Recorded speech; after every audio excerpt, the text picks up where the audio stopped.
Bismillah. Assalamualaikum warahmatullahi wabarakatuh. Alhamdulillah. Alhamdulillahi hamdan katsiran tayyiban mubarakan fi kama yuhibbu rabbuna wa yarda. Wa ashhadu an la ilaha illallah wahdahu la syarika lah wa ashhadu anna Muhammadan abduhu wa rasuluh. Ya ayyuhalladzina amanu taqullaha haqqa tuqatih wa la tamutunna illa wa antum muslimun.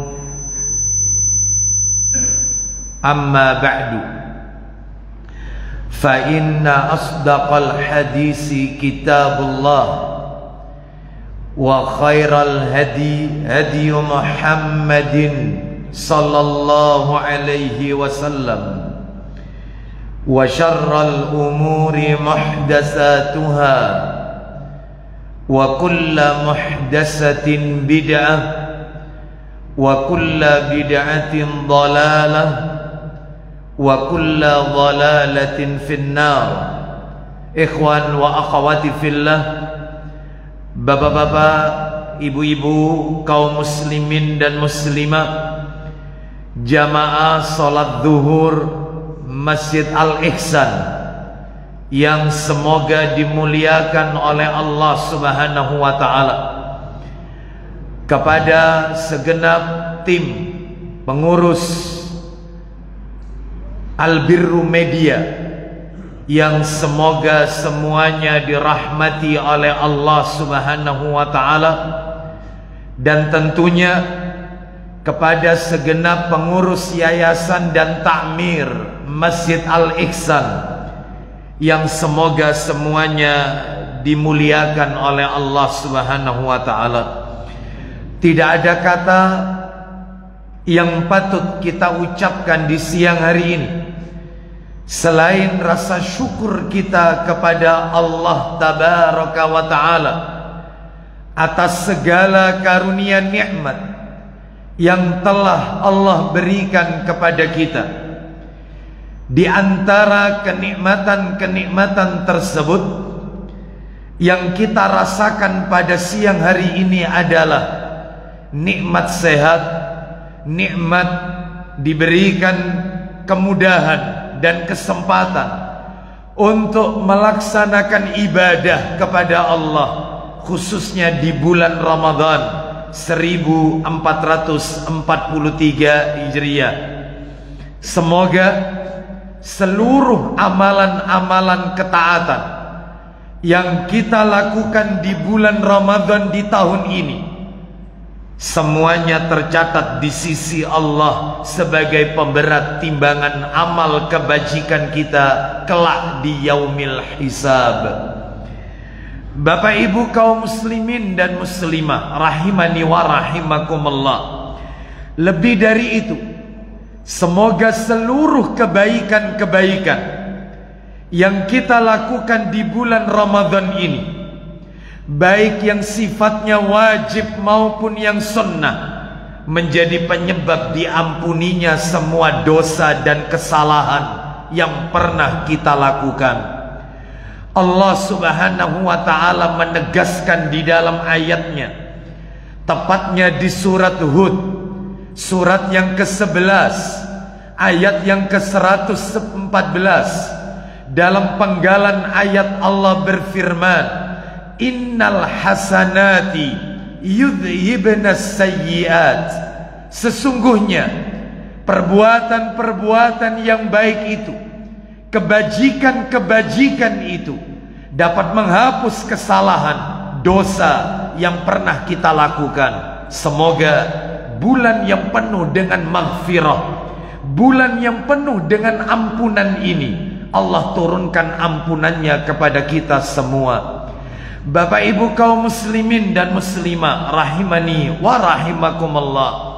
Siang hari ini saya diminta oleh tim Albirru Media untuk menyampaikan tausiah. Adapun topik yang diberikan kepada kami adalah topik yang terkait dengan Lailatul Qadar. Maka akan kami angkat ke permukaan tema pada siang hari ini, menggapai Lailatul Qadar. Menggapai Lailatul Qadar. Bapak Ibu kaum muslimin dan muslimah rahimani wa rahimakumullah. Salah satu dari sekian banyak nikmat-nikmat yang Allah berikan kepada kita, yang mau tidak mau, diakui ataupun tidak, wajib untuk kita syukuri adalah nikmat diberikannya kita waktu-waktu yang punya nilai spesifik, waktu-waktu yang punya nilai berkah, waktu-waktu yang punya nilai mustajab. Bahkan bukan hanya waktu, Bapak Ibu sekalian, Allah juga memberikan kepada kita tempat-tempat yang punya nilai spesifik, tempat-tempat yang punya nilai keberkahan, punya added value, nilai tambah di sisi Allah Azza wa Jalla. Contoh, Masjidil Haram, tempat istimewa. Orang yang sholat di Masjidil Haram, maka kata Nabi pahalanya 100.000 kali dibanding kita sholat di masjid-masjid yang ada di muka bumi ini, kecuali Masjid Nabawi dan Masjidil Aqsa. Sekali sholat di Masjidil Haram 100.000 kali. Jika kita sholat 5 waktu di Masjidil Haram, maka tinggal dikalikan saja 500.000 kali tentunya. Sedangkan kalau kita sholat di masjid-masjid selain Masjidil Haram, Masjid Nabawi dan Masjidil Aqsa, maka pahalanya adalah 27 kali derajat. Jangankan yaitu di negeri kita, misalnya di kota Jeddah yang masih dalam kawasan Arab Saudi. Sedangkan kota Jeddah adalah kota yang tidak termasuk tanah haram, tanah yang dimuliakan oleh Allah. Atau misalnya ibu kotanya Arab Saudi lah, Riyadh misalnya, maka dia tidak termasuk tanah haram. Maka sholat di kota Riyadh 27 kali derajat, sama dengan keadaan kita sholat di Masjid Al-Ihsan 27 kali derajat. Itu kalau kita lakukan 5 kali dalam sehari kita sholat berjamaah di masjid, berarti 27 dikali 5 135 kali. Sedangkan di Masjidil Haram 500.000 kali pahalanya. Maka tinggal dibagi saja, 500.000 dibagi 135, maka Bapak Ibu akan temukan angka, kalau dihitung kita setarakan dengan tahun, Bapak Ibu harus melakukan sholat selama 10 tahun lebih sebulan insya Allah di Masjid Al-Ihsan, yang nilainya sama dengan sehari sholat di Masjidil Haram. 10 tahun. Bapak Ibu sekalian rahimani wa rahimakumullah, ini menunjukkan bahwasanya sholat di Masjidil Haram merupakan tempat yang spesifik. Apalagi di dalam Masjidil Haram ada tempat-tempat yang Allah tunjukkan jika kita berdoa di tempat tersebut maka mustajab. Ada Hajar Aswad, ada Multazam, di mana Multazam tempatnya antara Hajar Aswad dengan pintu Ka'bah, yang mana kita disunahkan untuk melakukan iltizam. Tempatnya namanya Multazam, perbuatannya namanya iltizam. Apa itu iltizam? Menempelkan pipi, dada dan kedua telapak tangan kita di tempat itu sambil berdoa kepada Allah Azza wa Jalla. Itulah iltizam, karena mustajab tempat itu. Ada rukun yang mani yang katanya baginda Rasul sallallahu alaihi wasallam sekali usap rukun yamani melunturkan semua dosa. Ada air Zam-Zam yang kata Nabi, ma'u Zam-Zam lima syuribalahu. Air zam-zam itu berkhasiat sesuai dengan tujuan orang yang meminumnya. Ada sa'i, sofa, marwa, di mana tempat itu adalah tempat mustajab. Dan sekian banyak lagi tempat-tempat yang lain. Belum Madinah, orang yang sholat di Masjid Nabawi 1000 kali. 1000 kali ketimbang sholat di masjid-masjid yang ada di muka bumi ini, kecuali Masjidil Haram dan Masjidil Aqsa. Kalau mau dikalikan seperti tadi, sehari, mohon maaf, sekali sholat 1000, 5 kali sholat itu baru yang fardu, belum yang qobliyah ba'diyah, belum yang sholat-sholat sunnah yang lainnya. Ini baru yang fardu, berarti 5000 kali dalam sehari. Sedangkan di negeri kita atau selain negeri kita yang tidak termasuk Masjidil Haram, Masjid Nabawi dan Masjidil Aqsa, maka 27 kali kali 5 135, tinggal dibagi. Maka Bapak Ibu butuh waktu 37 hari, sebulan lewat sepekan. Sholat di Masjid Al-Ihsan sebulan lewat sepekan, sama dengan sehari di Masjid Nabawi. Ini menunjukkan tempat yang istimewa. Belum lagi di dalam Masjid Nabawi ada raudhah, taman-taman surga. Bayangkan.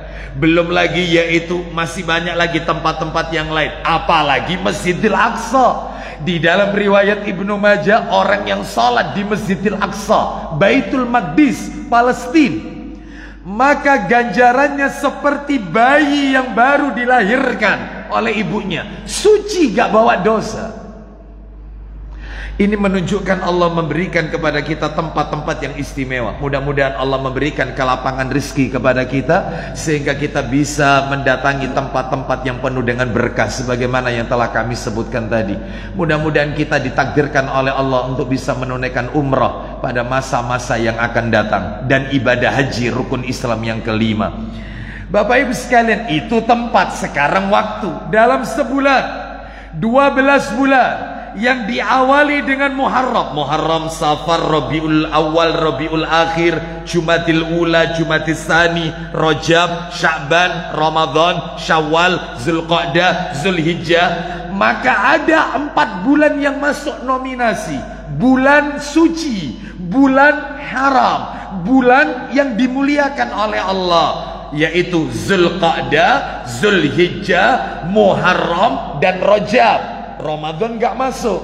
Makanya Ramadan tidak disebut bulan suci, sehingga perlu dikoreksi seseorang yang mengucapkan bulan suci Ramadan. Ramadan tidak masuk kategori bulan suci.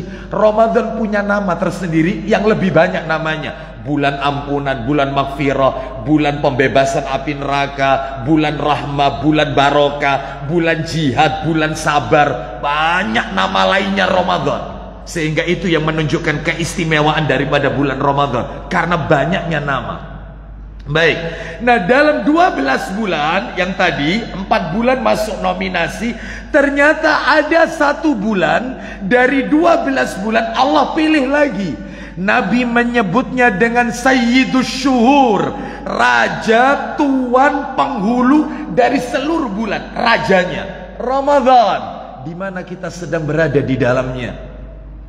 Dalam sepekan Allah memberikan kepada kita hari istimewa, hari di mana Nabi Adam alaihissalam diciptakan oleh Allah, hari di mana Adam dikeluarkan oleh Allah dari surga, hari di mana taubatnya Nabi Adam alaihissalam diterima oleh Allah, hari di mana Nabi Adam diwafatkan oleh Allah, dan hari di mana tidak akan pernah terjadi hari kiamat kecuali di hari itu. Hari di mana Allah cantumkan sebagai salah satu daripada nama-nama surat dalam Al-Quran. Hari itu tidak lain dan tidak bukan adalah Yaumul Jumu'ah, hari Jumat. Hari di mana seorang muslim apabila mati di hari itu, ma min muslimin yamutu yaumal jumu'ah aw lailatal jumu'ah illa waqahullahu fitnatal qabr.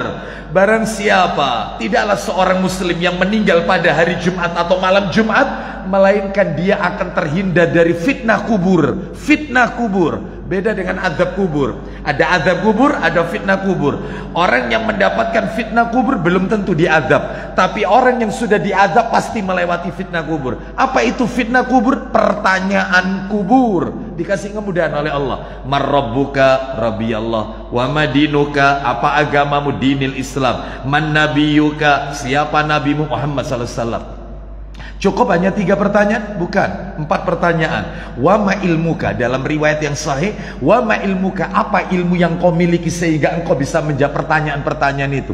Maka si mayit ini menjawab, qara'tu kitab Allah, aku membaca Al-Quranul Karim. Bagaimana mungkin dia bisa menjawab pertanyaan 3 pertanyaan sebelumnya kalau Al-Quran gak pernah dibaca, tidak pernah dipelajari? Kembali ke materi kita. Ini menunjukkan kepada kita bahwasanya Ramadan, bahwasanya hari Jumat punya keistimewaan. Bahkan tidak akan terjadi hari kiamat kecuali juga hari Jumat. Jumatnya kapan? Wallahu a'lam wa bishawab. Lalu kemudian dalam 1 hari. Nah, 24 jam, 1 hari. Ada jam-jam istimewa. Jam-jam yang punya nilai spesifik. Sepertiga malam yang terakhir. Makanya ada salah seorang sahabat bertanya kepada Nabi. Nanti kita dengarkan dalilnya. Saya bacakan dulu saja. Nabi ditanya oleh salah seorang sahabat, ya Rasulullah, ayyud du'ai asma. Wahai Rasulullah, doa apa yang paling didengar oleh Allah? Doa apa yang paling didengar oleh Allah? Nabi menjawab, jaufal lailil akhir wa duburas salawatil maktubat. Doa yang dipanjatkan sepertiga malam yang terakhir, dan doa yang dipanjatkan di akhir salat fardu sebelum salam. Makanya setelah membaca innaka hamidum majid, maka jangan terburu-buru untuk disampaikan salam atau terburu-buru mengucapkan salam, tetapi perbanyak doa. Baik Bapak Ibu sekalian, Nabi saja di dalam sholat banyak berdoa kok. Nabi itu kalau sujud, doa yang sering Nabi baca, ya muqallibal qulub, tsabbit qalbi ala dinik. Itu sering Nabi baca itu. Sampai-sampai sahabat bertanya, mengapa Anda sering kali membaca ya muqallibal qulub, tsabbit qalbi ala dinik? Wahai Allah, zat yang membolak-balikkan hati manusia, hati hambanya, maka tetapkan hatiku ini dalam agamamu. Berikan aku keistiqomahan, tetapkan aku dalam, yaitu ketaatan kepadamu dalam agamamu.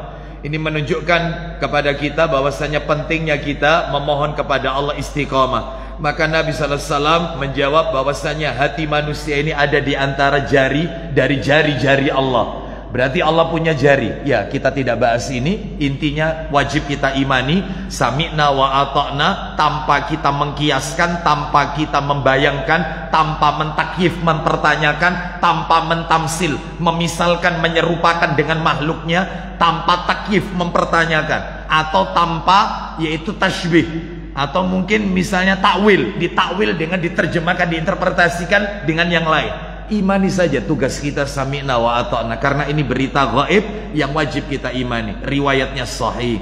Baik, kita lanjutkan. Berarti ini menunjukkan Allah memberikan kepada kita waktu-waktu yang punya nilai spesifik. Salah satunya Lailatul Qadar. Dalam sebulan di bulan Ramadan ada waktu istimewa, di mana saat ini kita sedang berada waktu yang Nabi sebutkan tersebut, 10 hari yang terakhir di bulan Ramadan. Baik Bapak Ibu sekalian, agar materi kita ini tertata dengan baik, tidak melebar kemana-mana, maka materinya saya bagi menjadi 5 bagian. 5 bagian.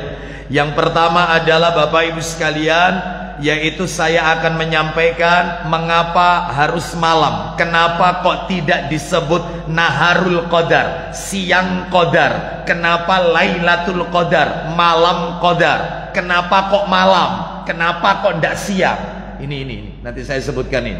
Apa istimewanya malam? Kenapa kok tidak dilakukan siang? Iya, kalau malam kan banyak orang yang lalai, tertidur, dihabiskan waktunya dengan istirahat dan seterusnya. Kenapa kok tidak siang? Nah, nanti kita akan lihat apa istimewanya siang, apa istimewanya malam dari siang. Ini yang pertama. Yang kedua adalah keutamaan Lailatul Qadar. Apa istimewanya sehingga diburu oleh seluruh hamba-hamba Allah? Apa istimewanya Lailatul Qadar? Yang ketiga, kapan waktunya? Kapan Lailatul Qadar itu, kapan terjadinya? Ini yang nomor 3. Yang keempat, tanda-tanda Lailatul Qadar. Tanda-tanda Lailatul Qadar. Yang kelima, Bapak Ibu sekalian, yaitu tips kiat-kiat untuk mendapatkan Lailatul Qadar. Tips kiat-kiat agar kita dapat Lailatul Qadar. Ini yang materi kelima. Sebenarnya ada satu lagi, ada kaitannya dengan ibu-ibu ini sebenarnya. Cuman ringkas saja, nggak apa-apa saya tambahkan satu. Mudah-mudahan waktunya cukup. Yaitu bagaimana wanita haid menghidupkan Lailatul Qadar. Apakah wanita kalau berhalangan dia juga bisa mendapatkan Lailatul Qadar? Maka nanti akan kami singgung pada ujung daripada materi ini. Kita akan bahas satu persatu saja secara ringkas Bapak Ibu sekalian. Yang pertama adalah mengapa disebut Lailatul Qadar. Kenapa kok tidak Naharul Qadar? Kenapa mesti malam? Kenapa kok tidak siang? Alasannya ada 5 Bapak Ibu. 5 alasan. Malam lebih istimewa daripada siang. Malam istimewa daripada siang. Alasannya yang pertama adalah Isra Mi'raj terjadi pada malam hari.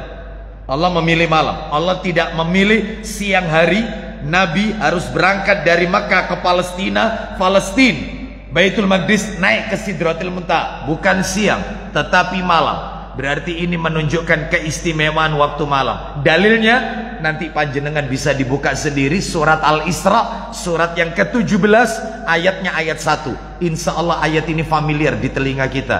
Subhanalladzi asra bi 'abdihi lailam minal masjidil haram ilal masjidil aqsa. Maha suci Allah yang telah memperjalankan hambanya pada suatu malam dari al masjidil haram ke al masjidil aqsa. Nah, jadi jelas ini. Nomor 2, istimewanya malam. Allah pilih malam karena malam ini adalah waktu yang paling afdol baca Al-Quran. Jadi Bapak Ibu kalau bertanya kapan baca Al-Quran yang paling utama, ya malam.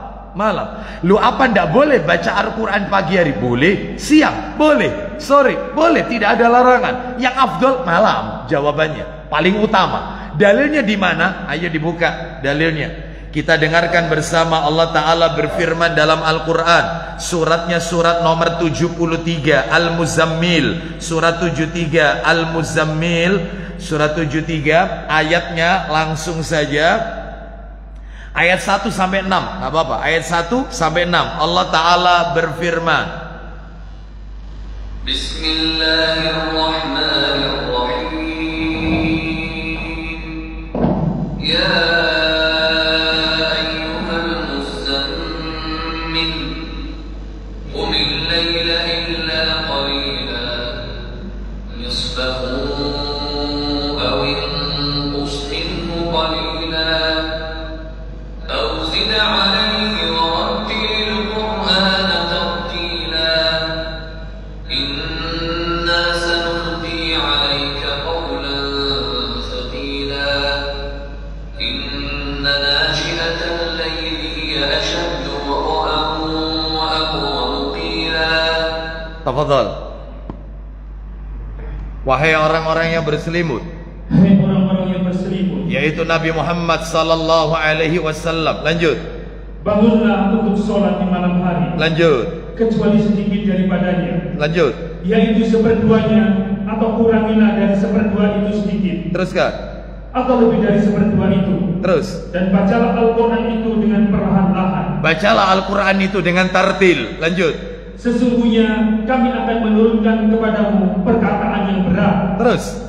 Sesungguhnya bangun di waktu malam adalah lebih tepat untuk khusyuk. Terus bacaan di waktu itu. Dan bacaan di waktu itu lebih berkesan. Ini poinnya. Bacaan Al-Quran di malam hari lebih berkesan, lebih afdal.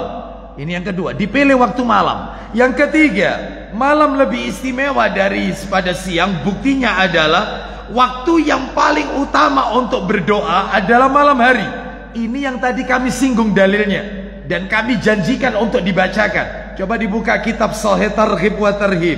Nomornya 1648, 1648. Sahih Targhib jilid 3. Sahih Targhib wa Tarhib jilid 3, 1648. Dari Abu Umamah Al-Bahili radhiyallahu anhu. Silakan. Waktu yang paling afdal untuk berdoa malam hari. Bukan berarti kalau pagi, siang, sore tidak boleh berdoa. Boleh. Tidak ada larangan, bahkan dianjurkan memperbanyak doa. Tapi kalau ingin yang lebih afdal, langsung didengar oleh Allah. Maka ini janjinya Nabi, yaitu malam hari. Silakan. Dari Abu Hurairah radhiyallahu anhu bahwasanya Rasulullah SAW bersabda, isinya Rob kita bukan 1648.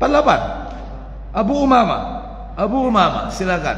Dari Abu Umamah dia berkata, ya, ada yang bertanya, ya Rasulullah, doa seperti apa yang paling didengar? Ya, doa apa yang paling didengar? Apa jawaban Nabi? Beliau menjawab, Jaufal lailil akhir, doa pada sepertiga malam terakhir.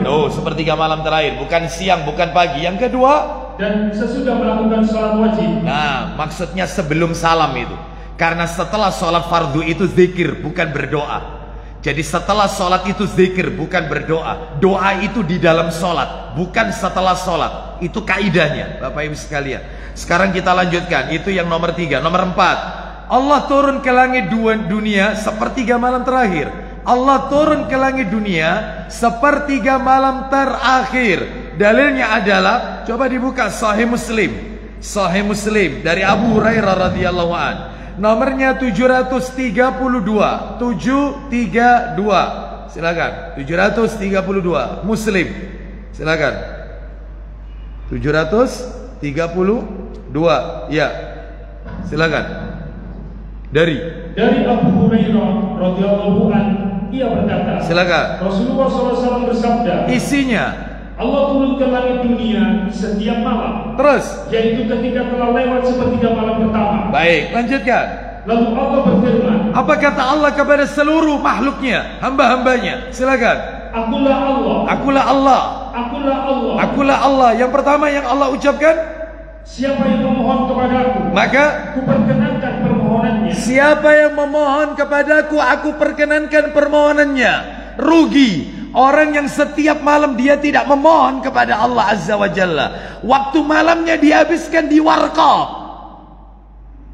Yang kedua kata Allah, siapa yang meminta kepadaku, ku beri dia. Siapa yang meminta kepadaku, aku beri dia. Rugi orang yang ketika di masjid dilakukan qiyamul lail, lalu ditutup dengan salat witir dan ada qunut witir. Di situ banyak doa-doa permintaan dan dia tidak lakukan salat itu. Dia habiskan waktu malamnya untuk memperpanjang tidur. Rugi. Sedangkan Allah menawarkan, siapa yang minta aku beri. Yang ketiga, dan siapa yang memohon ampun kepadaku, maka aku ampuni dia. Siapa yang minta ampun, aku ampuni semua dosa-dosanya. Rugi bagi mereka yang ketika malam hari tidak munajat minta ampun, ternyata waktunya dihabiskan untuk nonton bola. Rugi. Terus Allah mengatakan itu, begitulah seterusnya hingga terbit fajar. Itulah Allah ucapkan sampai terbit fajar, subuh. Terus tiap malam Allah katakan, akulah Rabb, akulah Rabb. Siapa yang memohon aku penuhi permohonan. Terus begitu sampai fajar. Bapak Ibu sekalian, mohon maaf ini ya, mohon maaf saya singgung dikit aja. Ketika hadis ini turun, hadis ini disampaikan, tidak ada satupun di antara sahabat, saya ulang, tidak ada satupun di antara sahabat, saya ulang, tidak ada satupun di antara sahabat yang mempertanyakan hadis ini. Wahai Rasulullah, lah kalau di Arab Saudi itu di sini itu malam sepertiga malam terakhir, bagaimana negeri-negeri yang lain? Bukankah belum malam hari? Nggak ada. Mereka sami'na wa ata'na, mereka beriman tentang turunnya Allah. Tapi kok ada orang zaman sekarang menyoal, mempermasalahkan hadis ini. Ustadz, Indonesia jam 2 malam dini hari, Amerika jam 10 pagi Ustadz, apakah Allah juga turun? Mempertanyakan. Dia tidak imani apa yang Nabi ucapkan. Dia mempermasalahkan ucapan Rasul sallallahu alaihi wasallam. Padahal sikap kita taslim, sami'na wa ata'na. Nggak ada ucapan sahabat. Iya, lah kalau kita jam sekian sepertiga malam terakhir, lah terus negeri yang lain kan itu siang hari. Lah yang namanya dunia itu kan bukan Arab saja, tetapi ya semuanya. Nggak ada yang mempertanyakan itu. Imani saja. Lalu muncul orang bingung, muncul nggak saya sebut namanya, muncul orang bingung, terbit buku tahajud di siang hari, terus apa itu zuhur di malam hari, tahajud di siang hari. Kalau nggak salah begitu judul bukunya. Anda tahu lah maksud saya ini siapa. Tahajud di siang hari, ya zuhur di malam hari. Karena bingung dia gimana, lalu ditakwil, maksudnya turun itu adalah rahmatnya Allah, bukan Allahnya. Lo mentakwilin namanya. Kita imani Allah Rabbuna, yaitu Rabb turun ke langit dunia. Baik, jadi kita iman itu malam bukan siang ya. Ini ada bahasan tersendiri tentang hal ini. Terus yang terakhir, yang kelima, salah satu keutamaan malam adalah waktu yang paling dekat antara Rabb dengan hambanya. Waktu posisi yang paling dekat antara Allah Rabbul Izzati wal Jalalah dengan hambanya malam hari. Buka saya targhib buat tarhib nomor 1647 1647 ya, atau 1645 boleh. Boleh sama saja. Boleh sama saja. Silakan. Ayo, dari mana? Dari Abu Hurairah radhiyallahu anhu bahwa Rasulullah SAW bersabda, "Aqrabu ma yakunu Rabbu minal 'abdi fi jawfil lailil akhir." Silakan. Paling dekatnya keberadaan seorang hamba dari Rabb-nya Azza wa Jalla adalah saat ia sedang sujud. Nah, terus kemudian maka berbanyaklah doa ketika sujud. Terus oh masih ada. Coba 1946-nya, coba 1946-nya. Dari Abu Hurairah radhiyallahu anhu bahwasanya Rasulullah SAW bersabda, isinya Rabb kita turun pada setiap malam ke langit yang paling rendah. Lanjut. Ketika 1947 coba Abu Hurairah juga. 19 Amr bin Abasa. Betul, coba itu aja. Amr bin Abasa. Kita ingin tahu bagaimana kedekatan Rabb dengan Allah, dengan hambanya. Silakan. Dari Amr bin Abasa radhiyallahu anhu bahwasanya dia mendengar Rasulullah SAW bersabda. Apa isi sabdanya? Paling dekatnya keberadaan seorang hamba dari Rabb adalah di tengah malam hari. Nah, di tengah malam hari ini menunjukkan keistimewaan waktu malam daripada siang. Baik, makanya malam dipilih Lailatul Qadar. Namanya malam ketetapan.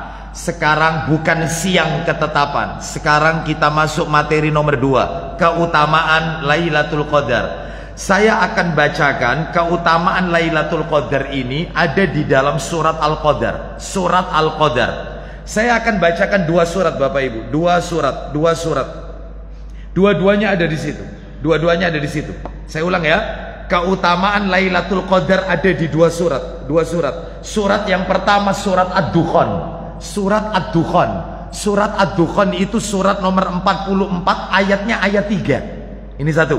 Yang kedua surat Al-Qadar, surat nomor 97, ayatnya 1 sampai 5. Kita dengarkan yang Ad-Dukhan dulu. Ad-Dukhan, surat nomor 44. Ad-Dukhan, ayatnya ayat 3 Bapak Ibu sekalian. Allah Ta'ala berfirman, Inna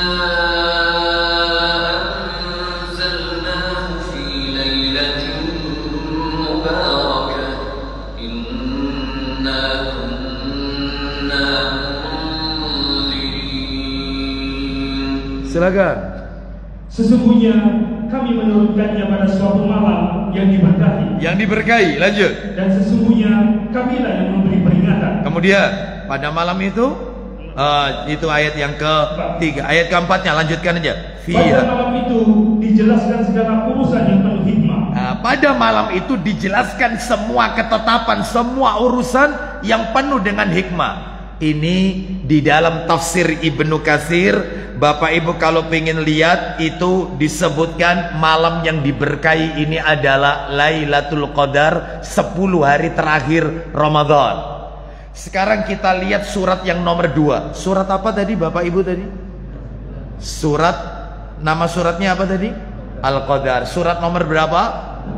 97. Surat 97 Al-Qadar, ayatnya 1 sampai 5. 1 sampai 5. Allah Ta'ala berfirman, Bismillahirrahmanirrahim.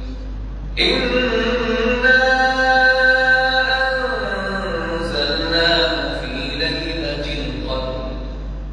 Wa ma adraka ma lailatul qadr. Lailatul qadri khairun min alfi syahr. تنزل الملائكة والروح فيها بإذن ربهم من كل أمر سلام هي حتى مطلع الفجر. Silakan. Sesungguhnya kami telah menurunkannya, yaitu Al-Quran pada malam kemuliaan. Terus. Dan tahukah kamu apakah malam kemuliaan itu? Ya. Malam kemuliaan itu lebih baik dari 1000 bulan. Lanjut. Pada malam itu turun malaikat-malaikat dan malaikat Jibril dengan izin Rohnya. Untuk apa? Untuk mengatur segala urusan. Nah, untuk mengatur semua urusan. Lanjut. Malam itu penuh dengan kesejahteraan sampai terbit fajar. Baik, berdasarkan dua dalil ini, Ad-Dukhan ayat 3 dan Al-Qadar ayat 1 sampai 5 memiliki keutamaan 7 hal. 7 keutamaan Lailatul Qadar hanya di dua ayat ini aja. 7 keutamaan. Apa saja? 1. Lailatul Qadar adalah malam yang diberkahi. Itu di surat Ad-Dukhan tadi. Inna anzalnahu fi lailatin mubarakah. No, itu. Lailatul Qadar malam yang diberkahi. Yang kedua, Al-Quran turun 30 juz dari Lauhul Mahfuz ke Baitul Izzah, ke langit dunia saat Lailatul Qadar. Jadi Bapak Ibu sekalian, ini di depan saya ada Al-Quran. Al-Quran itu turun satu gepok ini 30 juz, 114 surat, 100 itu turun dari Lauhul Mahfuz, turunnya ke Baitul Izzah. Baitul Izzah itu adalah Ka'bah untuk penghuni langit pertama. Jadi setiap langit itu ada Ka'bahnya. Kalau Ka'bah yang ada di muka bumi, yang kita kalau sujud itu menghadap ke Ka'bah sebagai arah hadap, bukan sebagai sesembahan, itu namanya Baitul Atiq, rumah tua, rumah kuno, atau Baitul Haram, atau Masjidil Haram. Nah, Baitullah, rumah Allah, itu yang ada di dunia. Langit 1 namanya Baitul Izzah. Langit 2, langit 3, 4 sampai ke 6 itu ada Ka'bahnya dan tidak disebut, yaitu nama Ka'bahnya. Langsung langit ke-7 ada Ka'bahnya, namanya Baitul Ma'mur. Itu ada di dalam Al-Quran. Wal Baitil Ma'mur, Baitul Ma'mur, yang kata Nabi setiap hari 70.000 malaikat itu masuk ke dalam Baitul Ma'mur, masuk dan tidak keluar setiap hari, mulai dari diciptakan, mulai langit diciptakan, mulai ini dibuat, Baitul Ma'mur itu setiap hari 70.000 malaikat masuk dan tidak keluar sampai nanti yaumul kiamah. Lu berarti banyak Ustaz, bala tentaranya Allah malaikat. Ya, banyak. Setiap hari 70.000 dan tidak keluar. Baitul Ma'mur itu Ka'bah untuk penghuni langit ke-7. Tempatnya Ustaz disebutkan dalam tafsir Ibnu Katsir, tempatnya sejajar vertikal dengan Ka'bah yang ada di Mekah, yang ada di Masjidil Haram. Jadi kalau Ka'bah itu naik ke atas itu Baitul Izzah, naik lagi langit kedua, langit ketiga, keempat sampai ke-7 Baitul Ma'mur, vertikal, lurus. Sama. Nah, Al-Quran ini, segepok ini, itu turun dari Lauhul Mahfuz ke Baitul Izzah 30 juz ini. Lalu kemudian dari Baitul Izzah turun kepada Nabi SAW selama 23 tahun secara berangsur-angsur sesuai dengan peristiwa atau hal-hal yang Allah kehendaki. Nah, seperti itu. Jadi turunnya itu langsung segepok ini. Bapak Ibu sekalian rahimani wa rahimakumullah.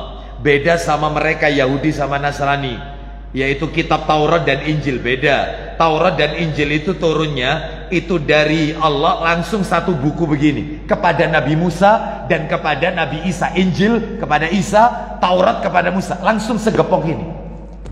Makanya disebut ahlul kitab, pemilik kitab, ahlul kitab. Saya dan panjenengan kaum muslimin umat Nabi Muhammad tidak disebut ahlul kitab. Kenapa? Karena Nabi itu turunnya ayat itu bukan satu gepok ini, tapi berangsur-angsur dan dihafal. Berarti kita ini bukan pembaca, tetapi penghafal. Mereka ahlul kitab, pembaca kitab. Kita penghafal kitab Al-Quran. Saya mau tanya, mana lebih canggih? Baca atau ngapalkan?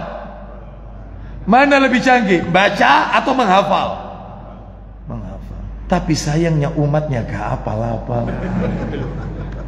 Ini masalah. Kita ini umat penghafal, bukan pembaca.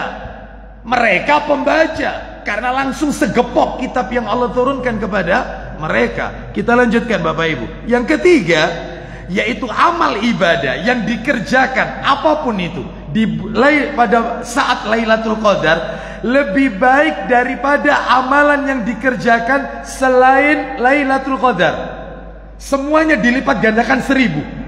Panjenengan sholat tarawih 10 hari yang terakhir Ramadan dilipat gandakan 1000. Panjenengan sedekah, memberikan buka puasa iftar orang yang berpuasa, dilipat gandakan. Kalau pas jatuh Lailatul Qadar, semuanya dilipat. Panjenengan berbakti kepada orang tua saat pas turun Lailatul Qadar, oh itu ganjarannya 1000 kali lebih baik daripada yaitu amalan-amalan yang lain. Semuanya dilipat gandakan 1000 kali. Termasuk pada saat itu misalnya Bapak Ibu lagi berzikir, baca sholawat, iktikaf, apapun itu, semuanya lebih baik daripada 1000 bulan. 1000 bulan kalau dikurskan 83 tahun lebih 4 bulan insya Allah. Baik, kita lanjutkan. Ini nomor 3. Nomor 4, Lailatul Qadar. Saat Lailatul Qadar, para malaikat dan malaikat Jibril turun ke dunia. Seluruh malaikat turun. Seluruh malaikat turun. Penuh bumi ini Lailatul Qadar, penuh. Semua malaikat turun, termasuk Jibril, penghulu dari seluruh para malaikat. Jadi Bapak Ibu kalau kepingin tahu Rasul dari kalangan para malaikat, Rasul dari kalangan para malaikat itu cuma 3. Makanya Nabi kalau doa iftitah, tahajud, itu bukan Allahumma ba'id baini yang Nabi baca. Kalau istiftahnya Nabi, bukan iftitah ya, tapi istiftah. Itu Nabi membacanya itu Allahumma rabba Jibril wa Mikail wa Israfil. Ya Allah, Rabbnya Jibril, Tuhannya Mikail, Tuhannya Israfil. 3 nama malaikat Nabi sebut ketika membaca istiftah. Lah inilah 3 malaikat ini, Rasul dari kalangan malaikat. Jibril, Mikail, Israfil, peniup sangkakala. Rasul dari seluruh malaikat, pemimpinnya ini. Dan dari 3 ini yang paling utama Jibril, malaikat terbesar yang Allah ciptakan. Jumlah sayapnya 600 kata Nabi. Satu sayapnya kalau dikepakkan, maka langit dan bumi ini penuh dengan sayapnya Jibril. Ini 600, satu aja seperti itu. Kalau malaikatnya sudah sebesar ini, lalu bagaimana dengan sang pencipta, Khalik, Allah Azza wa Jal. Allahu Akbar, Allah Maha Besar. Ya, baik, kita lanjutkan. Malaikat dan Jibril turun, semua malaikat. Lalu kemudian yang kelima, saat Lailatul Qadar. Nah ini yang penting ini. Saat Lailatul Qadar, Allah SWT menjelaskan segala perkara untuk 1 tahun ke depan secara terperinci, ajalnya, rizkinya, kebaikan-kebaikannya dari hamba tersebut, semuanya ditulis. Lu katanya takdir itu sudah ditulis. Nih, sekarang saya sampaikan ringkas saja ya, karena ini ada materi tersendiri. Mudah-mudahan kalau kita dipertemukan kembali oleh Allah, saya akan menyampaikan seputar takdir lengkap. Ini ringkasan aja dulu, ringkasan. Intinya Bapak Ibu, takdir itu dibagi 4. Takdir ada 4. Takdir ada 4. Yang pertama ada takdir yang namanya takdir azali. Takdir azali. Penetapan Allah 50.000 tahun sebelum Allah menciptakan langit dan bumi. Langit dan bumi belum ada, 50.000 tahun sebelumnya sudah ditulis oleh Allah. Loh, berarti yang pertama kali diciptakan Allah itu apa Ustaz? Pena, kolam. Pena itu pertama kali. Makhluk Allah pertama itu namanya Al-Qalam. Makanya ada di surat namanya surat Al-Qalam. Nun wal qalami wa ma yasturun. Nun, demi pena dan apa yang aku tuliskan. Pena. Maka ketika pena itu sudah diciptakan, Allah tulis, uktub, tulis semua sampai hari kiamat. Sampai siapa yang penduduk surga, siapa yang penduduk neraka, sak nama-namanya lengkap, tulis semua. Kita besok mau ngapain sudah tertulis. Semuanya lengkap. Semua daun-daun yang berguguran, hewan-hewan, ikan-ikan besar di lautan, jumlahnya berapa, tulis semuanya. Lengkap sampai kiamat. Itu yang azali. Allahu Akbar. Azali 50, semua yang tertulis. Lah yang kedua, nah mulai ada takdir namanya takdir umri. Takdir yang Allah tetapkan ketika sang jabang bayi ada dalam kandungan seorang ibu. Usia kandungan 120 hari, 4 bulan kurang lebih. Di saat itulah ditetapkan ajalnya, rizkinya, bahagia atau sengsara bayi ini. Ditetapkan. Itu namanya takdir umri. Nanti akan saya jelaskan. Saya sebutkan dulu aja satu persatu. Yang nomor 3, ada takdir yang namanya takdir sanawi. Sanawi. Apa itu takdir sanawi? Takdir yang ditetapkan setiap tahun. Berarti tiap tahun berubah-ubah. Kapan itu? Ya ini, Lailatul Qadar ini. Jadi gimana rumah tangganya orang ini sampai tahun ke depan bagaimana? Orang ini umurnya sampai tahun ke depan ini bagaimana? Orang ini nanti rizkinya sampai tahun ke depan bagaimana? Semua ditulis. Makanya rugi orang itu kalau tidak menghabiskan malam-malam di 10 hari terakhir, tidak munajat kepada Allah. Padahal malam penetapan ini. Makanya minta yang baik-baik kepada Allah. Baik, itu yang nomor 3, sanawi. Lah yang nomor 4, tolong dibuka surat nomor 55 Ar-Rahman, siapkan. Yang nomor 4 namanya takdir yaumi, takdir harian. Loh, tiap hari itu berubah, Ustaz. Iya. Mana dalilnya? Surat 55, ayatnya ayat 29. Ayo, surat nomor 55. Langsung aja Pak Didi. Surat 55 Ar-Rahman, ayatnya 29. Setiap hari Allah dalam kesibukan. Lanjut.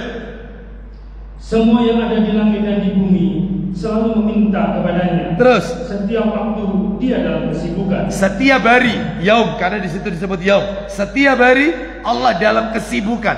Memangnya apa Ustadz sibuknya Allah tiap hari? Allah mengabulkan doa hamba-hambanya, Allah mengangkat derajat hambanya, Allah menerima amalan-amalan hambanya setiap hari. Allah tetapkan takdirnya, keputusannya.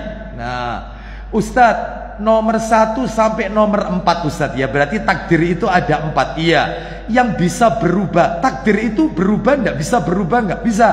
Takdir bisa berubah. Mana dalilnya takdir bisa berubah? Buka Sahih Targhib wa Tarhib. Ayo dibuka Sahih Targhib wa Tarhib. Nomornya 1638, 1638 dan 1639. Kita dengarkan ini riwayat Ibnu Hibban, Al-Hakim dan Tirmidzi. La yaruddul qadar illa du'a. Silakan. Ya, 1638 dari Sauban. Dari Sauban radhiyallahu anhu dia menuturkan. Ya. Rasulullah SAW bersabda. Apa isi sabdanya? Tidak ada yang dapat menolak takdir kecuali doa. Oh, tidak ada yang bisa nolak takdir kecuali dengan doa. Dan tidak ada yang dapat menambah umur. Stop. Tidak ada satupun yang bisa nambah umur kita kecuali kebaikan. Kecuali melakukan kebaikan-kebaikan bisa memanjangkan umur. Makanya betul kalau begitu Nabi mengatakan, siapa yang ingin rizkinya dilapangkan, usianya dipanjangkan, hendaknya mereka menjalin silaturahim. Makanya semua kebaikan yang kita lakukan itu bisa menambah umur. Coba 1639. Ayo. Dari Salman Al-Farisi radhiyallahu anhu, bahwasanya Rasulullah SAW bersabda, la yaruddul qada'a illa du'a.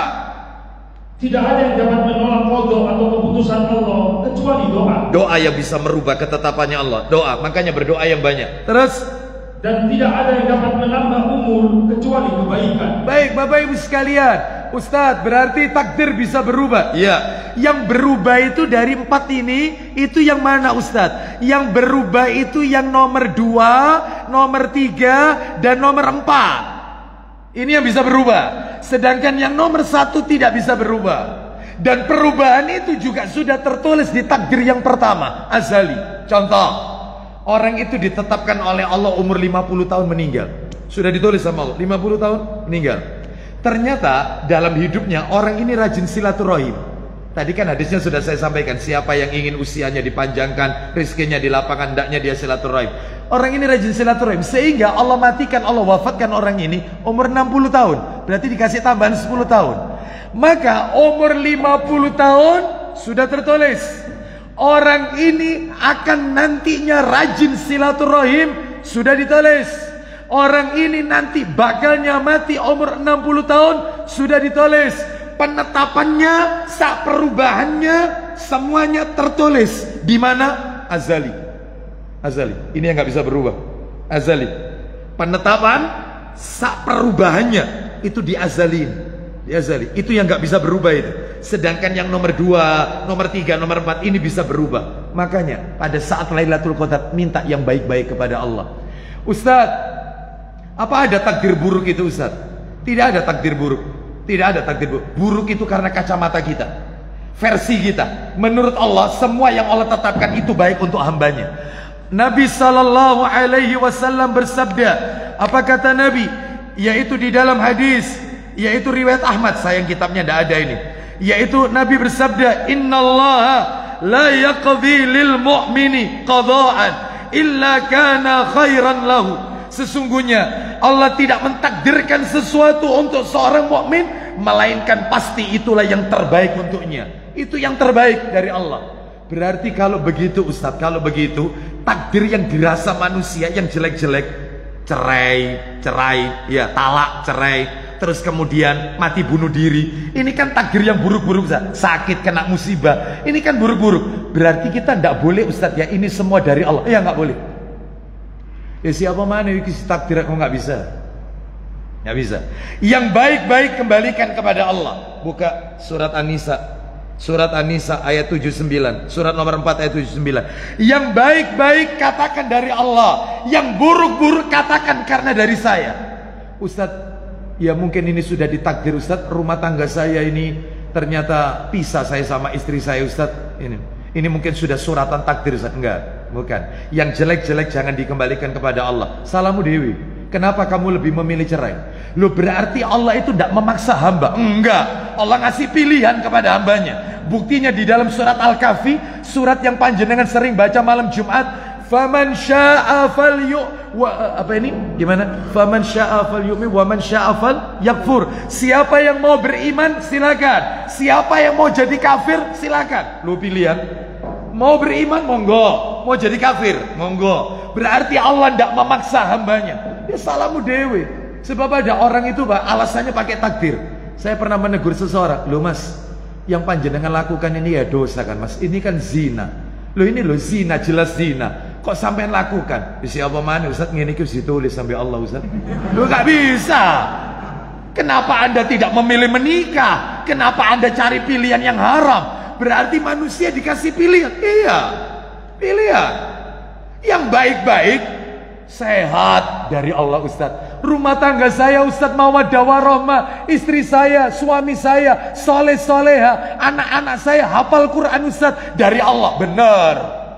Tapi ternyata anak nakal anak saya Ustaz kena narkoba, anak saya ini Ustaz, anak saya keluar masuk penjara. Dungakno Ustaz, ini mungkin enggak.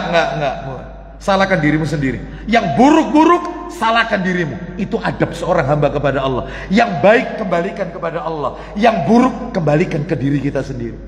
Itu adab. Karena Allah tidak mungkin menetapkan sesuatu kecuali sesuatu itu baik untuk hamba itu. Apa katanya Allah dalam Al-Quran? Boleh jadi kau tidak menyukai sesuatu, tapi sesuatu itu baik untuk dirimu. Tapi sebaliknya, bisa jadi kau membenci sesuatu, bisa jadi kau menyukai sesuatu, padahal sesuatu itu tidak baik untuk dirimu. Oh, ayo coba dibuka An-Nisa 79. Langsung Pak Didi, surat nomor 4 ya itu ya. Coba surat nomor 4 itu surat An-Nisa ayatnya 79. Allah Ta'ala Allah Ta'ala berfirman,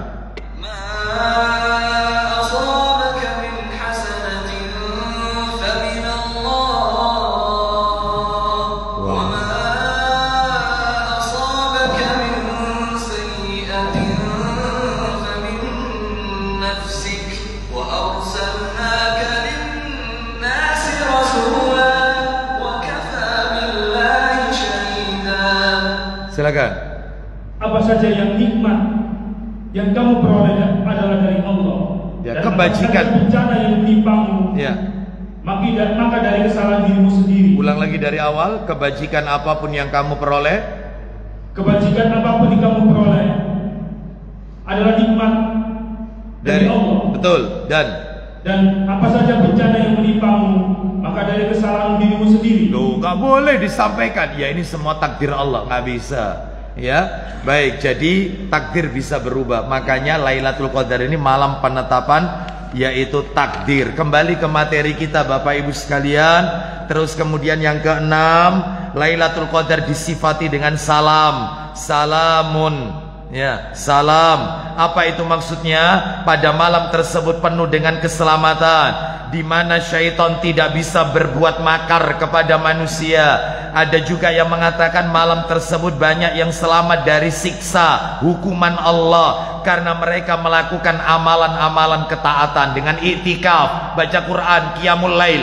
Mereka selamat dari azabnya Allah, makanya disebut salam. Yang ketujuh terakhir, keutamaan Lailatul Qadar menghapuskan dosa-dosa yang telah lalu bagi siapa saja yang menghidupkan Lailatul Qadar. Mana dalilnya? Ayo dibuka Pak Didi, Sahih Bukhari-nya nomor 31, Bukhari nomor 31, Bukhari nomor 31. Nabi bersabda, "Man yakum Lailatul Qadri imanan wahtisaban ghufira lahu ma taqaddama min dambihi." Silakan, ayo. Dari Abu Hurairah radhiyallahu an, ia berkata, Ya, silakan. Rasulullah SAW bersabda, apa isi sabdanya? siapa yang menegakkan sholat di bulan Ramadan? Siapa yang menegakkan salat di bulan Ramadan? Karena iman dan ikhlas. Nomor berapa itu? 31. Sebentar. Nomor 31 ya. Coba ini, man yakum Lailatul Qadri. Siapa yang sholat di malam Qadar? 32 coba. 32 itu 30. Itu nomor berapa? 30? Nomor 32. 31-nya yang tadi. Nomor 30-nya Rasul. Ya, 29 coba, 29. Iya, silakan. 29. Sama dari Abu Hurairah, silakan. Dari Abu Hurairah radhiyallahu an, ia berkata, ya. Rasulullah SAW bersabda, isinya, barang siapa melakukan sholat di malam Qadar. Sholat di malam Qadar, malam-malam ganjilin 10 hari terakhir. Lanjut. Karena iman dan ikhlas, ya, niscaya diampuni Allah dosanya yang telah lalu. Nah, niscaya diampuni oleh Allah dosanya yang telah lalu. Baik, Bapak Ibu sekalian, mudah-mudahan semua dosa-dosa kita diampuni oleh Allah Azza wa Jalla. Lalu kemudian kita masuk materi yang ketiga. Singkat aja Bapak Ibu, kapan waktunya? Waktunya para ulama dibagi menjadi 4. Yang pertama, semuanya hadis Nabi semua ini. Saya singkat aja ya. Yang pertama, Nabi mengatakan Lailatul Qadar itu adalah 10 malam terakhir di bulan Ramadan. 10 malam terakhir di malam bulan Ramadan. 10 malam terakhir. Nabi tidak menyebut ganjil, Nabi tidak menyebut genap. Ya berarti ya dimulai saja 21, 22, 23, 24, 25, 26, 27, 28, 29, 30. 10 hari terakhir. Ini, Nabi tidak bilang genap, Nabi tidak bilang ganjil. Dalilnya di mana? Hadis Bukhari itu. Nomor hadisnya nomor asli, nomor 2020. Nabi nggak bilang genap, nggak bilang ganjil. Ini nomor 1. Nomor 2. Nabi sudah mengurangi. Apa kata Nabi yang nomor 2? Riwayat Bukhari juga. Kata Nabi, carilah Lailatul Qadar itu malam-malam ganjil 10 malam terakhir dari bulan Ramadan. Berarti yang genap sudah dihilangkan. 21, 23, 25, 27, 29. Sudah ya? Ini. Terus yang nomor 3, yaitu sekarang dikurangi lagi oleh Nabi. Dalilnya adalah riwayat Muslim. Nomornya 1165. Nabi mengatakan carilah Lailatul Qadar 7 malam terakhir di bulan Ramadan. Kalau jumlahnya 30 dikurangi 7, berarti mulai start 23, 23, 25, 27, 29. 21 nggak disebut oleh Nabi. Dah. Yang nomor 4 Nabi ucapkan sampai 3 kali, sampai bersumpah, demi Allah, demi Allah, demi Allah, carilah Lailatul Qadar di malam 27. Sampai Nabi bilang demi Allah. Tuh, malam 27. Baik, di mana dalilnya? Dalilnya yaitu disebutkan di dalam riwayat Muslim, nomornya 1169. Ini cetakan asli dari Ubay bin Ka'ab radhiyallahu an.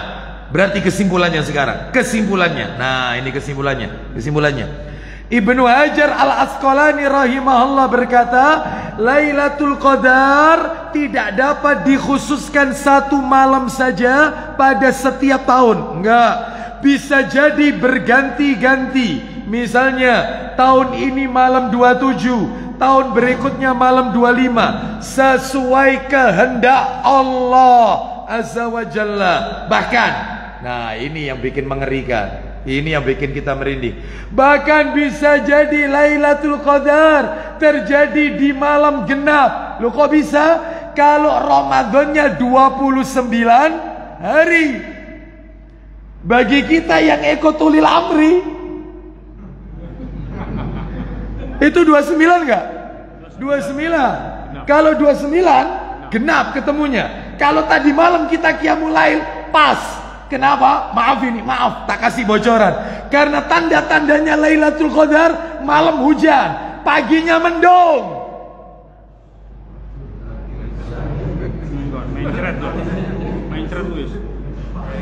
Itu yang disebutkan. Paginya langit tidak cerah, mendung langit lemah, cahaya sinar itu lemah. Berarti tadi malam. Ternyata tadi malam cangkru ande warkop.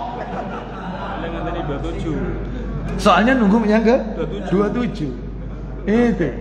Bagi mereka yang 30 hari Ramadan ikut yang satunya lagi, berarti tadi malam keberapa? Malam 23 kan? Nah, Ustadz, podo oleh nih kan Ustadz, sama-sama kan malam ganjil juga. Ya sudah dapat ya. Sudah gitu aja ya, nggak usah berkelahi kan gitu ya. Sudah, mudah-mudahan kita semua mendapatkan Lailatul Qadar. Baik, kita lanjutkan Bapak Ibu sekalian. Sehingga nggak perlu pesimis, karena bisa jadi kalau itu 29 hari, startnya bukan tanggal 21, startnya itu mulai tanggal 20. Makanya Nabi kalau mau itikaf tanggal, misalnya hari ini hari Ahad, hari ini 20 Ramadan. Misalnya hari ini tanggal 20 mohon maaf, hari ini 19 Ramadan. Berarti nanti malam ba'da maghrib itu 20 Ramadan. Maka Nabi masuknya itu sebelum maghrib, 19 Ramadan itu masuk. Sehingga 20 Ramadan ba'da maghrib matahari terbenam, itu Nabi sudah di masjid. Keluarnya malam Id, malam takbir itu, yaitu pada saat menjelang Idul Fitri, 10 hari ngebleng. Nah, itu yang dilakukan Nabi sallallahu alaihi wasallam mulai awal itikaf masuk masjidnya. Nah, oleh karena itu Bapak Ibu sekalian, ini menunjukkan kepada kita bahwasannya tidak bisa ditetapkan setiap tahun tanggal berapa. Mudah-mudahan kita semua berharap mendapatkan Lailatul Qadar pada tahun ini. Dan mudah-mudahan Allah memberikan kesempatan untuk mendapatkan Lailatul Qadar pada masa-masa yang akan datang.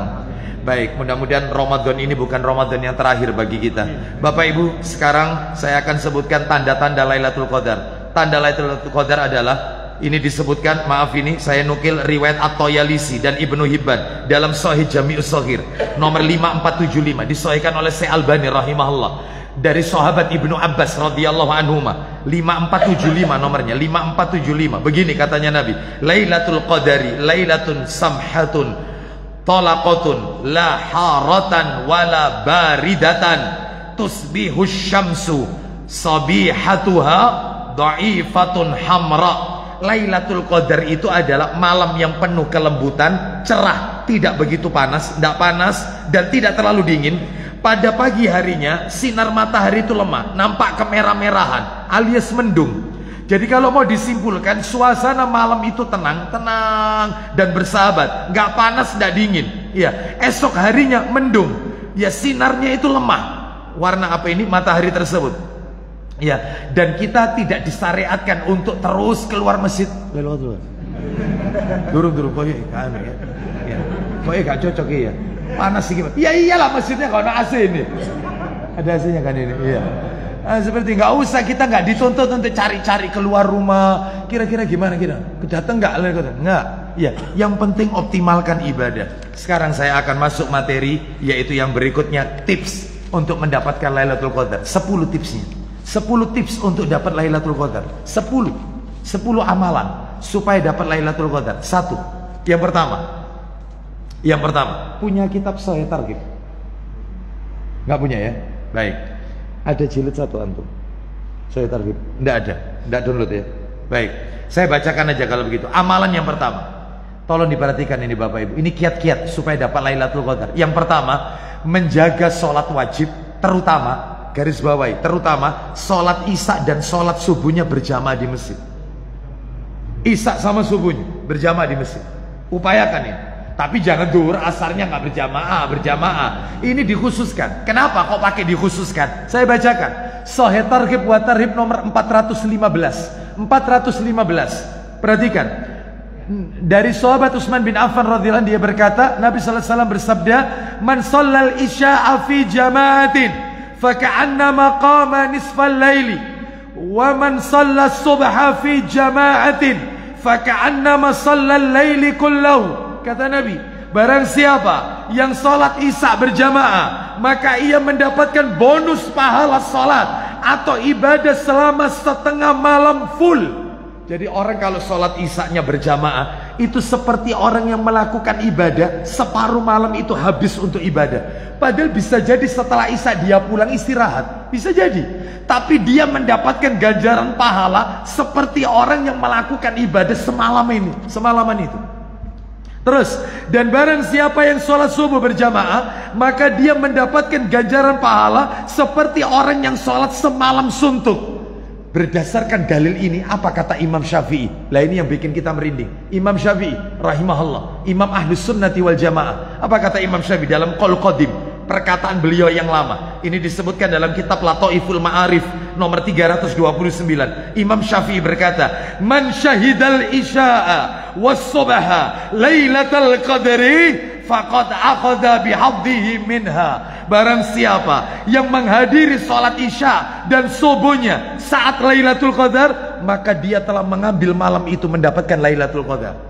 Sudah jelas ini berdasarkan hadis Nabi. Subuh sama isya-nya berjamaah. Ini amalan pertama. Yang kedua, tarawih berjamaah. Jangan sampai nggak tarawih. Terutama 10 hari yang terakhir begini. Jangan sampai nggak tarawih. Tarawih. Iya, tarawih berjamaah. Dalilnya adalah riwayat Abu Dawud. Nabi SAW bersabda, "Innar rajula idza shalla ma'al imam hatta yansarifa husiba lahu qiyamul lailatin." Sesungguhnya seseorang yang salat bersama imam sampai imam selesai, maka dia mendapatkan pahala seperti beribadah semalam penuh. Loh, coba. Yang ketiga, memperbanyak membaca Al-Quran. Upayakan tiap malam baca 100 ayat. Tiap malam baca 100 ayat. Tiap malam. Kenapa? Kita dengarkan hadis dalam kitab Sahih Jami'us Shaghir nomornya 6468 dari Tamim Ad-Dari radhiyallahu an. Dia berkata, Nabi sallallahu alaihi wasallam bersabda, "Man qara'a mi'ata ayat fi lailatin kutiba lahu qiyamul lailatin." Siapa yang membaca 100 ayat Al-Quran di setiap malam, maka dia mendapatkan bonus pahala seperti sholat atau ibadah semalam suntuk. Bayangkan, pahala semua ini ya, 100 ayat. Yang keempat, memperbanyak doa, terutama doa yang berbunyi, "Allahumma innaka afuwun tuhibbul afwa fa'fu anni." Ya Allah, sesungguhnya Engkau adalah zat yang maha pemaaf, maha pengampun, dan menyukai ampunan, maka ampuni, maafkan aku ya Allah. Terus itu diulang-ulang, "Allahumma innaka afuwun tuhibbul afwa," dan seterusnya. Ya. Yang kelima, memperbanyak istighfar dan taubat. Istighfar diperbanyak, istighfar. Terus taubat, istighfar, astagfirullah, astagfirullah, atau sayyidul istighfar, atau ucapannya astagfirullah wa atubu ilai, zikir pagi petang itu, atau misalnya astagfirullahaladzim alladzi la ilaha illa wal hayyul qayyum wa atubu ilai, ya, atau yang lainnya boleh, seperti setelah sholat duha, Allahummaghfirli warham, Allahummaghfirli wa tub alayya innaka antat tawwabur rahim, atau Rabbighfirli wa tub alayya innaka antat tawwabur rahim, dan seterusnya. Nomor 6, memperbanyak doa, terutama di akhir tengah malam. Tadi dalilnya sudah dibaca sama Pak Didi. Posisi dekatnya Allah dengan hamba itu sepertiga malam terakhir. Perbanyak doa. Terutama kalau itikaf, qiyamul lail, banyak berdoa. Makanya kalau bisa imamnya qiyamul lail ketika kunut, nah itu diperbanyak ya, membaca doa-doa yang Nabi ajarkan ya. Baik, kita lanjutkan, memanfaatkan momen tentunya. Yang ketujuh, membaca 2 ayat terakhir dari surat Al-Baqarah. Coba Pak Didi, nomor Sahih Muslim 773, Sahih Muslim 773. Tolong kalau mau tidur jangan sampai dilupakan membaca 2 ayat terakhir surat Al-Baqarah. Berarti kalau 2 ayat terakhir itu yang mana? Amanah Rasul itu ya. Baik, jadi 2 ayat terakhir, 285 dan 286, 2 ayat terakhir. Coba dibaca, ayo Pak Didi. 773 dari Ibnu Mas'ud, silakan. Dari Abu Mas'ud Al-Ansari radhiyallahu anhu, katanya Rasulullah SAW bersabda, isinya, siapa yang membaca kedua ayat itu, yakni dari akhir surat Al-Baqarah, 2 ayat, al-ayatani min akhir suratil Baqarah, man qara'ahuma fi lailatin kafatahu. Silakan. Niscaya keduanya akan memeliharanya dari bencana. Terus masih ada lagi itu sebenarnya redaksi lain. Niscaya keduanya akan mencukupkannya. Yang dimaksud akan mencukupkannya itu katanya ulama, yaitu mencukupkan dari sholat malam atau ibadah malam di malam hari itu. Jadi dia sama dengan melakukan ibadah di malam itu. Padahal cuma baca 2 ayat surat Al-Baqarah yang terakhir. Fadilahnya besar. Yang ke-8, berpenampilan baik. Ya, pakai baju yang bagus, harum-haruman. Kenapa Ustadz? Apa kaitannya Ustadz? Ternyata ada 2 orang sahabat Nabi. Yang satu 2 sahabat, yang satu tabi'in. Yang 2 sahabat namanya Anas bin Malik, yang nomor 2 Tamim Ad-Dari. Yang satunya lagi tabi'in, namanya Ayyub As-Sikhtiyani rahimahullah. Yang 2 itu Anas dan Tamim Ad-Dari radhiyallahu anhuma. Itu kalau sudah 10 hari terakhir itu pakai baju bagus, pakai harum-haruman, karena beliau ingin menghidup-hidupkan 10 hari terakhir ini untuk itikaf, untuk banyak berdoa munajat kepada Allah. Nah, kita juga begitu, upayakan ya, baik meniru generasi terbaik, yaitu yang hidup di zaman Nabi SAW, berpenampilan yang baik. 9, bangunkan keluarga untuk ibadah. Bangunkan. Ayo coba dibuka Sahih Muslim. Sahih Muslimnya dibuka. Sahih Muslim dibuka. Nomornya 1144, 1144. Ayo dibaca. 1144. Oh, itu aja. 1143 saja. 1143. Ayo dibaca. 1143. Silakan. Silakan. Dari Aisyah radhiyallahu anha ia berkata, ya, apabila telah masuk 10 yang akhir bulan Ramadan, nah terus Nabi SAW lebih giat beribadah malam-malamnya. Loh, lebih giat daripada malam-malam sebelumnya. Terus beliau bangunkan keluarganya. Loh, dibangunkan semua keluarganya. Berarti Nabi nggak mau ibadah itu cuman beliau saja, tetapi juga yang lain harus punya kesempatan. Keluarganya dibangunkan. Terus beliau lebih tekun dan beliau kencangkan ikat sarungnya. Maksudnya beliau kencangkan ikat sarungnya, menjauhi istrinya untuk lebih banyak mendekat kepada Allah. Beliau tidak menjima istrinya 10 hari terakhir itu, menjauhi istrinya untuk mendekatkan diri kepada Allah Azza wa Jalla. Lalu kemudian yang berikutnya yang terakhir adalah amalannya, lakukan yaitu semua aktivitas ibadah kita mengharap ampunan dari Allah. Seperti sholat qiyamul lail, karena tadi Nabi bersabda, sudah kita dengarkan ya, man yakum lailatul qadri imanan wa ihtisaban ghufira lahu ma taqaddama min dambi. Barang siapa yang sholat di malam qadar karena iman dan mengharap pahala, Allah ampuni dosa-dosanya yang telah lalu. Wallahu a'lam wa bishawab. Baik, sebagai penutup, bagaimana untuk wanita? Apakah wanita juga berkesempatan mendapatkan Lailatul Qadar? Padahal wanita itu ada di rumah. Perhatikan ibu-ibu, mohon maaf, yang namanya Lailatul Qadar, untuk mendapatkan Lailatul Qadar tidak harus itikaf. Lailatul Qadar itu tidak ada kaitannya sama tempat. Kalau itikaf itu ada kaitannya sama tempat. Di masjid, nggak boleh itikaf di rumah, nggak boleh. Itikaf itu harus di masjid. Dan masjid yang dipilih, masjid yang dipakai sholat Jumat, itu yang ditekankan. Lah kalau di musola boleh, tidak dilarang. Tetapi yang ditekankan masjid yang dipakai Jumatan, atau masjid jami namanya. Seperti itu, masjid jami itu masjid yang dipakai Jumatan. Al-Ihsan ini termasuk masjid jami. Anehnya di negeri kita disebut masjid jami itu kalau dekat alun-alun, sama kubahnya besar. Padahal setiap masjid yang dipakai Jumatan itu namanya masjid jami. Jadi ini tempat ini boleh dijadikan layak untuk yaitu itikaf. Saya ulang ya, Lailatul Qadar tidak ada kaitannya sama tempat. Lailatul Qadar itu kaitannya sama waktu. Yang kaitannya sama tempat itu itikaf. Kalau ibu-ibu tanya, apakah boleh itikaf di rumah? Nggak boleh. Kalau di musola boleh, di masjid lebih afdal. Lah kalau untuk dapat Lailatul Qadar, Ustaz, wong saya lagi mudik Ustaz, saya tidak itikaf. Tidak ada kaitannya untuk dapat Lailatul Qadar harus itikaf. Tidak ada.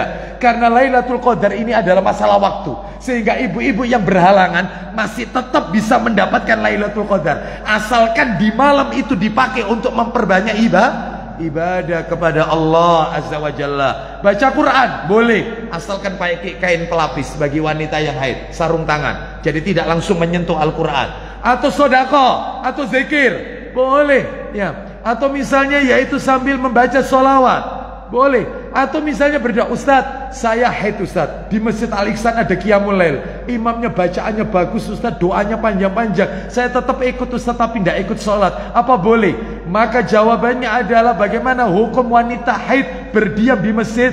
Maka pendapat yang paling kuat, boleh, gak apa-apa, asalkan tolong jaga kesucian dan dia jangan memutus shaf. Kalau bisa paling belakang sendiri, karena dia kepingin mengaminkan doa yang dibacakan oleh imam. Boleh, gak apa-apa. Wallahu a'lam wa bishawab. Jadi meskipun kita keluar, misalnya ada hajat atau pas mudik, pas Lailatul Qadar, maka di malam itu perbanyak saat perjalanan, terus istighfar, memperbanyak doa. Ya, mudah-mudahan Allah memberikan Lailatul Qadar kepada kita semua. Demikian apa yang bisa kami sampaikan. Karena waktunya, saya tidak buka tanya jawab ya, karena sebenarnya sampai jam 1 tadi ya. Mohon maaf ini. Saya langsung aja ajukan pertanyaan yang bisa tolong apa ini dijawab, angkat tangan ya, langsung saya beri hadiah. Yang ini ibu-ibu enggak bisa ya? Hah? Bisa. Caranya gimana? Hah? Oh dibuka? Oh dibuka? Oh dibuka? Gak apa-apa dibuka? Iya. Baik. Ini katanya ibu-ibu kesempatan. Ya, kita lanjutkan. Ada 4, 2 untuk bapak-bapak, 2 untuk ibu-ibu. Karena hadiahnya yang ini pertanyaannya mudah, gampang-gampang. Khusus yang ini 4 ini, nah ini Al-Quran, yaitu Rasm Utsmani. Ini istimewa ini, saya pernah lihat dalamnya ini, istimewa dalamnya. Nah, ini pertanyaan agak berat-berat. Ya, baik, nanti aja nanti. Yang gampang-gampang dulu aja. 2 untuk bapak-bapak, langsung angkat tangan. Coba Mas Hengki yang menentukan siapa yang angkat tangan duluan. Pertanyaan pertama, bapak-bapak dulu. Ibu-ibu belakangan sebentar ya, untuk bapak-bapak dulu. Tolong sebutkan 3 saja keutamaan Lailatul Qadar. Silakan Mas. Hah? Dibuka aja Mas sekarang. Diturunkan Al-Quran. Ya, 1, terus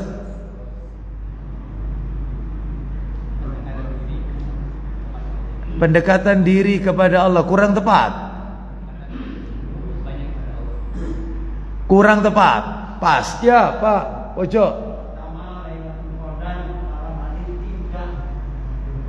Hah?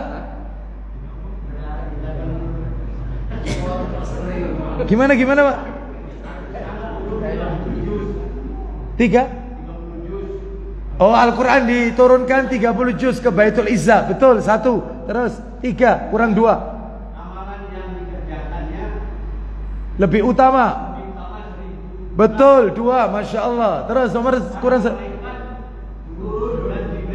Nah, semua malaikat turun, termasuk malaikat Jibril, Masya Allah. Ini ya Pak ya, nanti diambil Pak ya, nggak usah tepuk tangan ya. Baik, nanti diambil. Ya, masih ngono ya, angel Ustaz pertanyaannya, gampang kok ya. Pertanyaan kedua untuk bapak-bapak, ya nanti ibu-ibu belakangan. Pertanyaan kedua, tolong sebutkan 2 surat tentang Lailatul Qadar. Ya Pak Thoiban.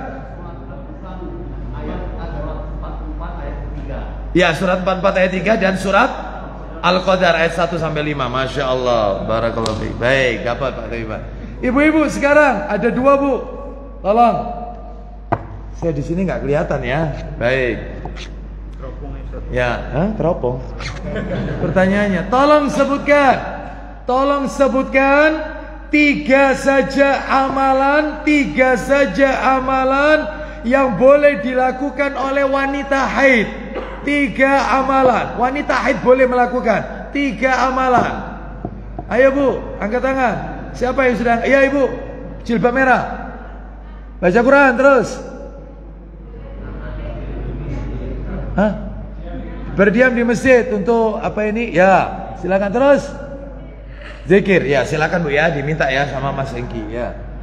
Baik, pertanyaan berikutnya, Bu, tolong sebutkan, yaitu apa nama Ka'bah untuk langit ke-7? Ka'bah untuk langit ke-7 ya, pojok. Oh bukan yang ini. Yang belakang, ya. Ayo Bu, yang ditunjuk sama Masnya ini. Istrinya itu kayaknya ya. Oh bukan. Betul ya, Baitul Makmur. Nah, sudah minta di Mas Hengki nanti yang jawab Baitul Makmur. Sekarang saya tanya, bapak-bapak 2, ibu-ibu 2. Siap ya pertanyaan. Satunya untuk baca terjemah. Nanti minta sendiri. Ini minta berarti termasuk ngemis ini, nggak boleh. Ya. Ya, mudah-mudahan Mas Hengki dengar gitu ya, mudah-mudahan dikasih. Baik, kita lihat sekarang. Pertanyaan untuk bapak-bapak dua. Dan tidak ada di materi tadi, tidak ada. Tolong sebutkan siapa di antara panjenengannya. Tolong sebutkan 5 surat dari Al-Quran, 5 surat dari Al-Quran yang memakai nama orang, nama suratnya, nama orang. Ya, Pak. Surat Muhammad, Yunus, Yusuf, Isa, Ibrahim, Maryam. Betul, Masya Allah. Warna hijau apa biru, Pak? Sama hijau, Masya Allah. Ya, silakan nanti. Lagi sing wangi. Saya tanya ibu-ibu sekarang. Bapak, ibu, ibu-ibu, hanya ibu-ibu ini. Tolong nanti dilihat ya Mas ya. Tolong sebutkan 4 nama surat di dalam Al-Quran yang memakai nama hewan. Nama hewan. Ya. Mana? Ya. Belakang pojok. Loh, kok banyak yang jawab satu-satu. Yang mana, Mas? Yang mana? Sebentar, jangan jawab dulu. Yang mana? Ditunjuk. Ayo berdiri, yang ditunjuk berdiri. Yang ditunjuk berdiri. Enggak, jangan maju. Berdiri di situ aja supaya tahu. Ya, silakan Bu. 1. An-Naml. Apa? Al-Fil, terus.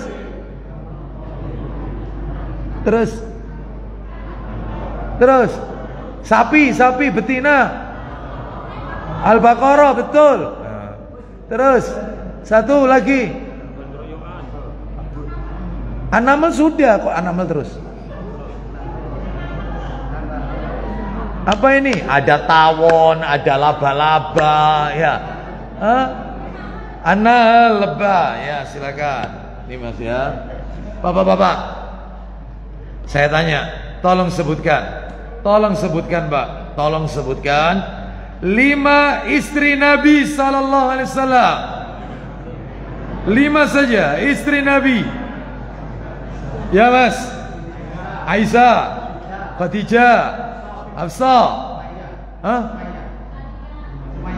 Sumayyah bukan. Sumayyah istrinya Amr bin Yasir. Saya tak kasih Maria. Baik, dia dari Persia. Maria Al-Qibtiyah, betul. 4. Terus siapa? Sofia, betul. Ya, Sofia. Ada Sauda, ada Zainab binti Jagsi, Zainab binti Uzaimah. Betul. Sini Mas ya. Terakhir ibu-ibu, 1. Al-Quran ini. Pertanyaan saya, tolong sebutkan 5 amalan untuk mendapatkan Lailatul Qadar. Ya, pojok, jilbab hitam. Yang dekat dekat tempat mukena. Berdiri Bu. Maju Bu. Maju. Biar dengar saya. Ibu pojok itu. Ya itu. Baca Quran. Baca Al-Quran berapa ayat spesifik? 100 ayat. Terus istighfar, terus ya zikir, terus tarawih, ya 4, terus 4 kurang 1. Ada berapa saya tadi minta? 5 kurang 1. Oh, enggak ada. Sedekah silaturahim. Sudah tadi kan, sholat tarawih tadi sudah 4 tadi dia. Tadi sholat apa tadi? Yang nomor 1 tadi dikhususkan ada 2 sholat dari 5 waktu itu. Sholat subuh dan sholat isya ditekankan berjamaah. Baik, silakan bisa diterima ini. Saya cukupkan sampai di sini karena waktunya. Mudah-mudahan menjadi tambahan ilmu yang bermanfaat dan kita tutup dengan kafaratul majlis. Wassallallahu ala nabiyyina wa ala alihi washabihi wasallam. Subhanakallahumma wa bihamdika asyhadu an la ilaha illa anta astaghfiruka wa atubu ilaik. Wa akhiru da'wana anil hamdulillahi rabbil alamin. Assalamualaikum warahmatullahi wabarakatuh.